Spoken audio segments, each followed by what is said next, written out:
To be here. First of all, this is just an incredible organization and it's an honor to be part of it, but this month's theme is so up my alley. As you guys will see, wonder is a huge part of my creative journey. And also the location, the Riveter, Rosie, the Riveter. You guys totally planned that, right? I know, but I'm just going to pretend that they did. So excited to talk to you guys about my journey here. I have definitely had a non-traditional creative path. I started as a very creative kid. I was like making friendship bracelets, sewing clothes for my Barbie dolls. I'd say my two core interests as a kid were playing with Barbie and eating candy, just a little foreshadowing into what happens later on in my life. Today, I still love eating candy, it's higher priority. And I still love playing with Barbie. Actually, we did a collaboration with Barbie in March. And I got to have my own Barbie doll. So this is me. And I was like, it was so cool. So I actually have this. It was like a one-of-a-kind doll, but I would carry it around with me everywhere. And I'd be like, look, it's my Barbie doll, look, it's my Barbie doll. And my team was like, Rosie, it's getting a little weird. I think you need to stop bringing your doll everywhere. So I put it away, but it was a very cool moment. So, again, non-traditional paths. So many of you here are just incredible creatives. Honestly, I'm a little intimidated to be up here speaking on the topic of creativity. But, I went from being super creative kid to what I call my 20-year creative vortex to becoming a super creative adult and finally finding what really woke me up and got me so inspired, particularly, with what I've been doing through Sugarfina. So what did I do in that 20-year creative vortex? I'll tell you really quickly. My first job, I was a carny at the Orange County Fair. Seriously, I flipped hamburgers. Then I was a waitress at Ruby's for a few years. I highly believe people should be waitress servers so they understand how difficult of a job that is. I went to UCLA for undergrad, and then after that I worked in the PR industry, but not like super cool PR. I worked on MaxiCare, which is an HMO, Hitachi, but not like the tech side, like the elevators. And then the state of California smog check campaign. So totally not inspired. I left that job after about a year. I went to another agency, and that was where I did actually get to start working on some pretty cool projects. Got milk campaign, razor scooters, even honestly vitamins was pretty fun. But I realized I wanted to do something more. Just PR was not really like a total fit for me. So I actually went back to business school. And my goal in going back to business school was just to get a much broader perspective of all the different aspects of a business. I did think in the back of my mind one day, I want to start a company, I want to be able to have intelligent conversations with people about a P&L, finance, operations. So this was really an opportunity for me to kind of go back to school and learn all those things. And in my summer internship between my first and second year, I actually had an internship at Mattel working on the Barbie brand, which truly was like a dream come true. Although the expectation versus the reality was pretty different. In my head, I was like, I'm gonna sit around and dress dolls and brush their hair, and that's gonna be my internship. And it was a little not as interesting as that. But over about 7 years, I worked my way kind of up the chain at Barbie, oversaw the Barbie brand, and had a really fun time. When I joined, Barbie had just broken up with Ken to run away with the Australian surfer Blaine. If you didn't know, this is Blaine. So that was big news. That was like NBC Nightly News level. Then the following year, Ken did this massive campaign to win Barbie back, put up billboards billboards all over LA and New York trying to get Barbie to get back together with him. She said yes, spoiler alert. But this was just like such a fun campaign to work on. And what I kind of learned working on Barbie was this idea of just being bold and unapologetic and this sense of humor. And people love that. If you can break out and make them smile, that's something that really kind of stays with people, and those are the emotions that make people remember your brand. I also got to work on Barbie's 50th anniversary campaign. This was, I would say, kind of like the peak of the brand, as you guys may or may not remember. Barbie went through this whole thing with Bratz, where girls didn't want to play with Barbie, they played with Bratz, and the brand actually was kind of having an identity crisis, and we did a lot of work to really go back to the roots of what Barbie stood for, and this campaign was really kind of the pinnacle of bringing all of that fashion heritage together. We did collaborations with Christian Louboutin and Moschino, and I mean literally like all the top designers you could imagine. And it showed me the power of collaborations and bringing two great brands together, which we actually did quite a bit with Sugarfina. So that was kind of my training ground. Around my 7th year at Barbie, I met a guy named Josh who was working in the video games industry. So toys and video games was kind of a perfect fit. And he took me on our 3rd date to go see Willy Wonka and the Chocolate Factory at the Hollywood Forever Cemetery, the Cinespia things. If you guys haven't been, you should totally go, it's super fun. So we saw the original Willy Wonka and the Chocolate Factory, and we got into this conversation, and this is really where the word wonder comes in. When we were kids, this movie sparked so much wonder. It was magical. Truly, like it was one of like the movies I love and remember from my childhood. But candy, at least in the US, is not magical. This is kind of what candy looked like at the time that we, saw that movie. It was very over the top, assault on the senses sort of experience. You're shoveling candy out of a bin into a plastic bag. Kids are running wild around the store, and honestly, the adults are worse. They're like scooping their bare hands into the candy and eating it, and it's just gross. So we were like, what happened to candy? Where did the wonder go? Where did the magic go? And that was really on our 3rd date. That was the spark of what eventually became Sugarfina. And the idea was creating a candy boutique for grown-ups. Something that really brought that magic and that wonder and that inspiration back to this, category that people love. Everyone, I'm going to say everyone loves candy, and the people who don't trust them, right? Most everybody loves candy. And if you can marry that with really a fresh and fashion-forward aesthetic, we thought there could be something really interesting. And so, we created Sugarfina to be the opposite experience of any other candy store you've been in. Highly curated, 100 flavors, not 2,000 flavors. Very special, packaged beautifully and elevated, and so you can understand, the artisan story behind these candies. We didn't want to we had a no bins and no shovels and no gummy worms policy. Actually, we almost made a sign and put it in the store, but we're like, no, people won't get that. That's an internal thing. But that's why everything in the store is pre-packaged. We wanted it to be very clean and crisp and inspiring, but something you could give as a gift. You can't really give a sack of candy as a gift, but something that you can also use as a treat for yourself and make yourself feel really special. And what we kind of landed on as sort of our brand identity was this intersection of luxury and fun. If you think about the world of confections, at one end you had kind of like the scoop and shovel candy stores. At the other end you had these really beautiful high quality chocolate stores, but so intimidating. You have to go up to a counter and talk to a person to select your chocolate, and if you say that you're looking for something that's like 72% cocoa, they'll be like, actually it's cacao. And you're like, okay, I feel stupid now. It just wasn't an accessible, fun experience. So we wanted to kind of bring the two things together, and that's really our brand voice. We want you to play, we want you to have fun, but at the same time it's very high quality and very, packaged up very luxuriously. So if you're not familiar with Sugarfina, we have a wide range of candies We partner with artisan candy makers all around the world to create them exclusively for us. This is our bestseller, champagne gummy bears made with Dom Perignon champagne. Can't get much more fancy in a gummy bear than that.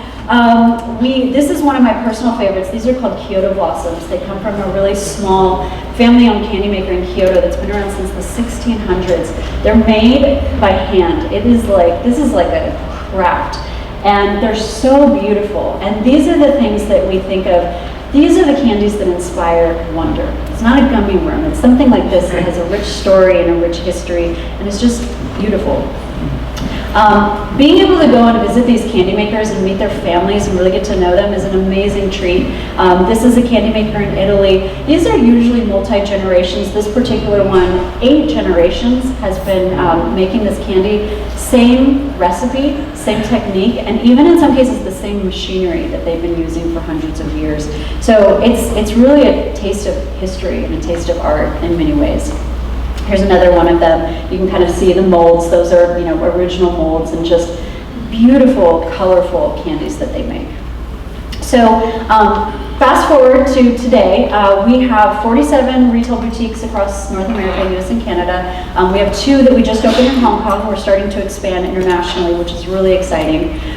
You can find Sugarfina at a lot of top department stores, Bergdorf's, Parties, Bloomies, Harrods, and Selfridges. And so we really think of our distribution channels as a way to establish that luxury. We say no a lot. Target has approached us, Macy's has approached us, it's like things that are really, really big, lots of money opportunities, but it's so important to us to protect that luxury positioning, and so that's why we try to have this more curated, exclusive group that we sell to. And then we do a lot of work with corporate clients where you can put like a company logo on one of our bento boxes, and that's fun. We've been able to work with some really cool brands. Some of the things though that I'm most proud of, we have had 12 marriage proposals in our stores. We even had a wedding in our store. This is our Pasadena boutique. When this girl called me, she was like, I don't know if you do this, but I was wondering if I can like buy out the store for a wedding. And I was like, girl, not only can you do this, we're gonna put on your whole wedding, don't worry about a thing, we're gonna do custom candy for you, because I just thought it was so cool that someone wanted to spend the most important day of their life in our store. Like, how awesome is that? So that was a cool moment. And then last year we had another really cool moment. We were named to Fast Company's 50 most innovative companies in the world, 10 most innovative retailers. Amazon, Walmart, Sephora, that was mind-blowing to me, given that we started the company in our basement 7 years ago. To be able to have an honor like this was just so cool, and I think so cool for our team, because we have a team of insanely talented creatives, and for them to be able to see that the innovation and those boundaries that they push every day is recognized, even for a tiny company like us, that was pretty cool.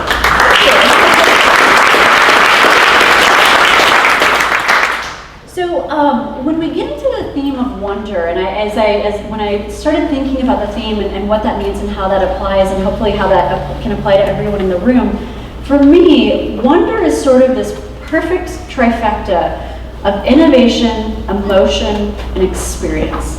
If you have any one of those things, they can spark something, but it's that perfect storm of having all 3 of them together, which is really where the magic happens.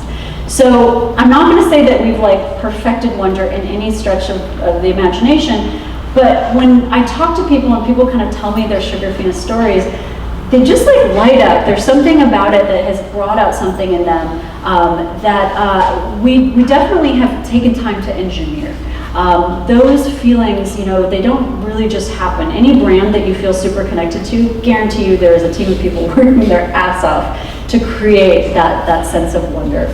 So on the innovation side, as I mentioned, we've done a lot of collaborations. This was kind of the first one that I think really helped us break out. We partnered with Whispering Angel Rosé. Back in 2016, it was like peak rosé. Rosé was selling out everywhere. And we said, hey, what if we made a line of rosé-infused gummy bears? And we honestly did not really know what to expect, but we launched these. The whole collection, the whole year's production run, sold out in 2 hours on our website. So we're like, okay, let's start a waiting list, I guess. The waiting list got up to 18,000 people. we had just so much press coverage you could not imagine, including the Wall Street Journal. That was the headline of the article, the Tesla of candy. I was like, what is happening? But it was just a runaway hit, and I think this kind of like took something that people loved and combined it with something that was sort of more of this childhood feeling, and it brought that adult wonder and kind of that magic to candy. So we like to always push the boundaries and think, what can we do differently that no one has ever done before? And, oh, sorry, I should say, how do you make rosé books better? You dip them in Parisian chocolate and sprinkle them with edible glitter. So that was how we took rosé to the next level. But we're constantly kind of thinking of what we can do new in candy. And on April Fool's 2016, we fake launched green juice gummy bears. And it was meant to be a joke. But we had people driving to our store and calling us wanting to buy them. And I had this moment where I was like, okay, I guess the world wants green juice gummy bears. So we partnered up with Press Juicery. We made this actually amazing collection of gummies. They taste really good, but they're still candy, but they're like better for you candy. So they're all natural. They're made with apple, lemon, ginger, and greens like spinach, but they're more apple tasting. Added vitamins, lower sugar. People went nuts for this, and I think that this shows that when you think outside the boundaries of what you thought candy can be, some cool things can happen. So this year we actually expanded it into more flavors: roots, citrus, vanilla, almond, but sort of the crown was the gummy bear cleanse, and we made sure to put it in quotes because some people were like, is it really a cleanse? If I eat that for 7 days while I lose weight? I'm like, no, that's not the point. Cleanse, in quotes.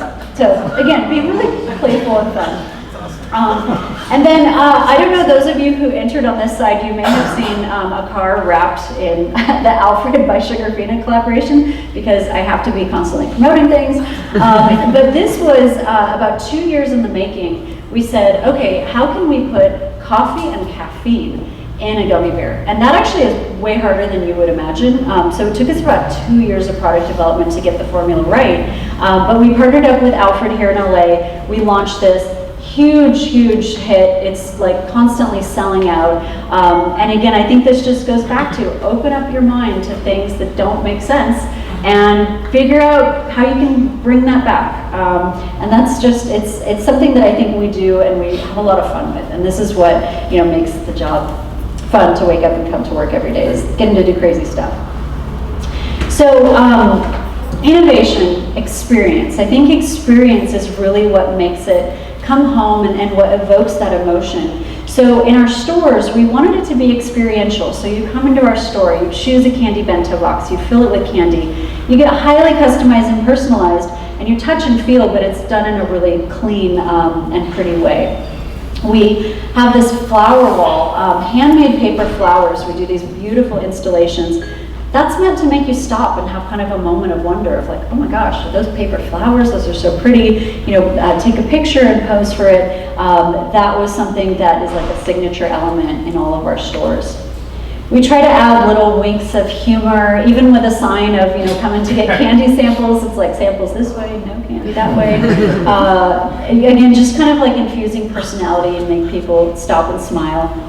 And then with our web business, how do we make that special? I get like 3 of these a day, and opening packages has become very boring and not very fun. How do we make the unboxing experience of Sugarfina amazing? And so we put so much thought into the box, how the box opens, what we put in the box. We have a handwritten, personalized note that goes in every single e-com shipment. In the early days, I wrote them all. Today, I don't have time for that, but I have an awesome team who does, and actually our fulfillment associates have to pass a handwriting test in order to work at Sugarfina. So, but that little detail, little personalized note with your name and handwriting, that's a moment of wonder. That's something that costs us more money, but it's worth it, and it's something that really evokes that emotion. So I always go back to, how do you want to make people feel? Do you want them to experience joy? Do you want them to be amazed? Whatever it is, that doesn't just happen. You really have to craft that, and you have to think through the whole emotional journey of how the people that you're talking to, how you want to make them feel. So I want to go go into a little bit, just some of the things that I've kind of learned along the way, again, having a very non-traditional creative path, but I think I have found in adult life what really does inspire me. And one of my least favorite interview questions is, where do you find inspiration? As though inspiration is like a little bean that's hiding somewhere, and if you just go find it, you'll have this magical idea. I run a large part of the company. Creative is one aspect of what I do. I have to get really involved with things I don't really like operations and finance and supply chain and all that. It is really hard for my brain to bounce back and forth between those things, and I find all the time I just have massive creative block. So these are some of the things that I have found have helped me get through that, and hopefully they can be helpful to you as well. The first one is being present. Ever since we got this magical computer that we carry around in our pocket everywhere, it is so hard to be present. Many of you probably do the same thing. The second you have a second alone, you're like getting out your phone and checking in who's emailed you, who's texted you. Instagram for me is like the real thing that I had to break through. I think I had this moment where I was like pages deep in Giselle's sister's friends' vacation photos from the south of France. And I'm like, what am I doing? And how did 45 minutes just go by? I just lost so much precious time. For what? For no reason. So identify those things that take you away from being present. Make an active effort to put that away, to reduce it. It is really hard. My natural instinct is just to go to my phone, go to Instagram. And I actually removed Instagram from my phone. And that was really hard. But I honestly, it was like a breakthrough for me. So I know that's not gonna work for everyone, but that was a big one for me. If you guys have ever seen improv or taking an improv class, one of the whole core aspects of improv is this idea of yes and. So whatever someone throws at you, rather than like stepping back and rejecting it, you lean in and you say, yes, and how do I build on that? That is one of the main aspects of our culture at Sugarfina. There is no idea too crazy. And in fact, the crazier the idea, the more potential it has to become something great. So I'll give you an example. So my team is kind of the first filter for some of these collab and partnership opportunities that come in. And a woman who works for me, Sephora, she's like, okay, Rosie, I almost deleted this one, but I was like, Rosie might think this is so weird it might work. KFC contacted us to make a candy inspired by like the Colonel's 13 Spices or however many it was. We didn't end up doing it. But what I said was, there's something here. And I think that if we got them to agree to do it with us as an April Fool's joke, that would be huge and that would be awesome. And maybe we even make the product and it's one day only. They weren't willing to make it a joke because they actually wanted to make it serious. So it didn't happen, but it would have happened. But that's an example of yes and. Nothing is out of the realm of possibility. And I love this quote from Einstein: the mind that opens to a new idea never returns to its original size. The more you practice expanding and saying yes to things that might seem crazy, the more this becomes habit and second nature, and this is where amazing things happen. Embracing imposter syndrome. This is another one. Imposter syndrome, the idea of like, I have no idea what I'm doing. People are gonna find out that I don't know what I'm doing. That fear can be a real damper on creativity, and it can take you from coming up with an idea to instantly shutting that idea down. Well, surprise, everybody feels this way. The people that you look up to and they're like, oh my God, they're so amazing, guarantee you they feel this way too. So what I think about this is, if you start to feel this way, this is good. This means you're stretching yourself and you're getting outside your comfort zone. Don't let this immediately take you to a dark place. Take this feeling and say, you know what? I am uncomfortable and this is scary and I haven't done this before. Maybe I'm not good enough, but that means I'm doing it and that's a great thing. So I have to say, again, standing here in front of you guys, I have like major imposter syndrome. I had no creative training. When we started Sugarfina, we didn't have enough money to like go hire people to do branding or photography or anything like that. So I was like, okay, well, I'll do it. And I immediately went up and bought, and this is not a joke, I literally bought Illustrator and Photoshop for Dummies. I taught myself the programs, I taught myself web design. I knew I was gonna have to do photography. I couldn't hire a photographer, I couldn't afford it. So I took, a couple of books and I took a very basic class. And then I bought this just horrible tabletop photo studio on Amazon, which was like $60, but it was good enough. It got us through the first 2 months. And I look back at some of the things, like this was our first homepage. This was our first packaging, and honestly, I look back at these things and I cringe because we've come so far, but I had to learn a lot, and I definitely was not proud of my creative work in the beginning, but I put it out there. I took my little baby, who I knew was not very cute, but I put it out there, and I was like, it's gonna grow up, and it's gonna be so cute. And so over time, we iterated, and we probably went through like 14 different variations of our packaging and branding to land on where we were today. But I'm kind of proud of myself that I just took the leap and I just did something, and I knew it wasn't that great, but I got it out there, and I kept pushing ahead. The other thing is harness your self-talk. We tell ourselves a lot of stories. And I want you to, just for a moment, imagine someone in your life who's really close to you, someone you really love, a best friend, a sibling, parent, whoever it is. Would you ever say these things to your best friend? That's stupid, that'll never work, you're not good enough. If you did say these things to your best friend, you would not have that best friend anymore, I will tell you that. Why do we say this to ourselves? It just makes no sense. So a mantra I kind of like to live by, and again, this goes back to being present. This is hard. Our human instinct is to be critical of ourselves. Talk to yourself the same way you would talk to someone you love. When you have an idea and you're about to say, oh, this idea sucks, or nobody's gonna like this, you would never say that to your friend. Tell yourself the same things you tell them. You know what, there's potential here. There's something great here, just keep working on it.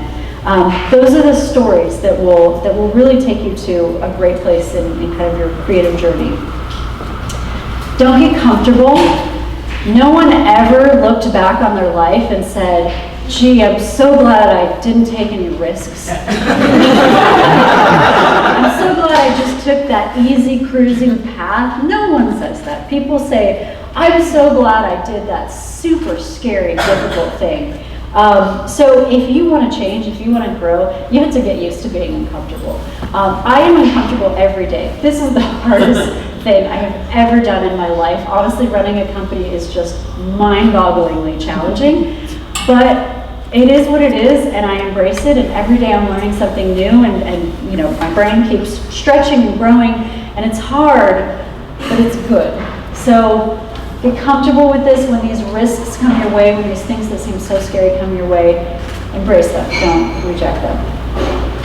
I know a lot of you probably have something that's kind of like knocking on the back of your brain of, I want to do this one day, I want to start my own company, or whatever it is. It's hard to, you kind of like have, okay, one day after I finish this, or after I do this, or after I accomplish this. Being able to turn one day into day one, that's powerful. And that's what I encourage all of you to do.